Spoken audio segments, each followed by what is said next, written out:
Sabe aquela planta que a gente encontra no meio da natureza? Já parou para pensar como é que ela se transforma num registro científico que pode durar centenas de anos? Hoje, a gente vai mergulhar exatamente nessa jornada fascinante, da planta no seu habitat até ela virar um vado científico valiosíssimo. Para a gente entender todo esse processo, vamos partir de uma pergunta central que vai guiar a gente o tempo todo. Como, exatamente, uma única planta se torna um registro tão importante e que dura tanto tempo? Bom, para começar, por que os cientistas têm todo esse trabalho? É fundamental entender que existe um propósito muito profundo por trás desse processo todo, que é super meticuloso. Coletar plantas, olha, vai muito além de um simples passatempo. Como esse princípio deixa claro, a qualidade da coleta é que garante que os registros sejam confiáveis, sabe? E isso vale tanto para a ciência quanto para a área jurídica. É a base do conhecimento e, às vezes, até da justiça.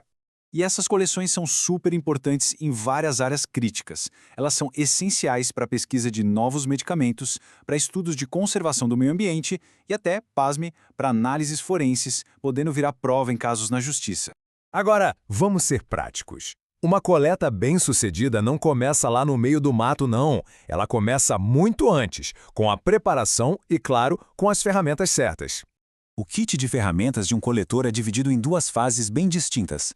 Lá no campo, coisas como GPS e caderneta são cruciais para registrar o contexto exato daquela planta. Já de volta ao laboratório, entram em cena a prensa botânica e o freezer, para garantir que aquele espécime seja preservado por muito tempo. Cada item ali tem um papel fundamental. E é isso. Ter equipamento certo e seguir os protocolos desde o comecinho é o que transforma uma simples amostra de planta em um espécime científico de verdade, com valor para a pesquisa. A preparação é tudo. Com as ferramentas em mãos, vamos para o campo.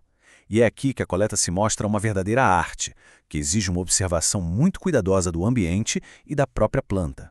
Antes mesmo de cortar uma única folha, o botânico já está registrando um monte de informações cruciais sobre a planta e tudo ao redor dela. Porque muitos desses detalhes, como o cheiro ou a textura da casca, se perdem assim que o espécime é retirado do local. Isso nos leva a um dos erros mais comuns para quem está começando. Mas olha, tem um truque bem simples para evitar isso. E aqui está a solução, a regra da gema. É só observar a base da haste da folha.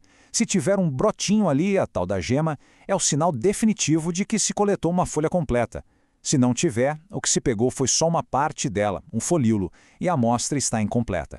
Então, é bom guardar bem esse termo, gema. É esse detalhezinho que garante que o material coletado seja cientificamente completo e, por consequência, útil para a pesquisa. Muito bem, uma vez que a amostra é coletada do jeito certo, começa a jornada de transformação dela num registro científico permanente. E esse processo todo tem um nome, herborização. E ele segue um protocolo bem preciso para conseguir manter as principais características do espécime. A herborização segue 4 passos essenciais. Desde a prensagem inicial até a montagem final, cada etapa é crítica para tirar a umidade, eliminar qualquer praga e garantir que o espécime se torne um registro científico estável e que dure muito tempo. E a precisão aqui é fundamental, viu? A secagem precisa acontecer nessa faixa de temperatura específica. Se for mais frio, a planta pode mofar. Se for mais quente, ela pode cozinhar, perdendo a cor e a flexibilidade. Aí, já era. Fica inútil para o estudo. E o resultado final de todo esse processo cuidadoso é uma essicata. É um verdadeiro artefato científico que, se for bem preservado, pode contar a história daquela planta por centenas de anos. Mas é claro que ter o poder de criar registros que duram tanto tempo assim traz junto uma responsabilidade enorme. Coletar não significa extrair sem nenhum critério. Existem diretrizes éticas e legais que garantem que o ato de estudar a natureza não acabe prejudicando essa mesma natureza. Isso significa minimizar o impacto, conseguir as permissões certas e, acima de tudo, respeitar as populações de plantas, especialmente as que estão ameaçadas. Essa ideia resume perfeitamente o espírito da botânica moderna. É uma prática que precisa sempre equilibrar a curiosidade científica com a responsabilidade da conservação. No fim das contas, cada espécime que é coletada direitinho vira uma cápsula do tempo. É como se fosse uma mensagem enviada para o futuro, cheia de dados genéticos, químicos e ecológicos. E isso nos deixa com uma última pergunta para a gente pensar.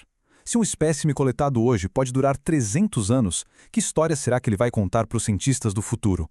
A ciência de hoje está, de fato, construindo as descobertas de amanhã.